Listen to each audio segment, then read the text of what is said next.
Neo Fresh Touch. Foaming hand wash makes washing up more fun. It kills germs and keeps hands moisturized. Neo Fresh Touch. Foaming hand wash.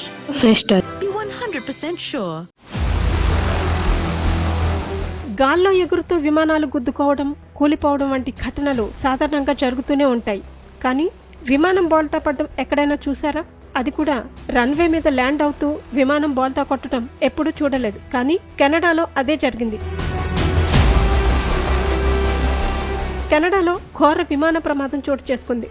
టొరంటోలోని Pearson విమానాశ్రయంలో land అవుతుండగా delta airlines విమానం మంచు నేలపై బోల్తా పడింది. ఈ ప్రమాదంలో 18 మందికి పైగా గాయపడ్డారు. గాయపడిన వారిలో 3 పరిస్థితి విషమంగా ఉన్నట్లు ఎయిర్పోర్ట్ అధికారులు తెలిపారు.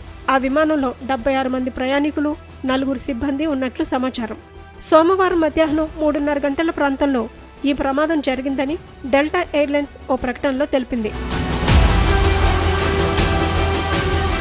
బలమైన గాలులే ప్రమాదానికి కారణమని భావిస్తున్నారు.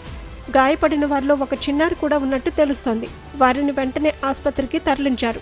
ఒక చిన్నారిని టొరంటోలోని ఆసుపత్రికి హెలికాప్టర్ ద్వారా తరలించినట్టు తెలిపారు. 2 ప్రయాణికులు తీవ్ర గాయాలతో నగరంలోని ఇతర ఆసుపత్రుల్లో చేరారు. అత్యవసర బృందాలు సహాయక చర్యలు చేపట్టినట్లు విమానాశ్రయం వర్గాలు ఎక్స్ ద్వారా తెలిపాయి. ప్రయాణికులు, సిబ్బంది అందరూ సురక్షితంగా ఉన్నారని వెల్లడించింది. ప్రమాదం నుంచి చాలా మంది ఎలాంటి గాయాలు లేకుండా బయటపడినట్లు పేర్కొన్నారు. ఘటనపై దర్యాప్తునకు ఆదేశించారు. తిరగబడిన విమానం నుంచి ప్రయాణికులను రక్షిస్తున్న వీడియోలు సోషల్ మీడియాలో వైరల్ అవుతున్నాయి.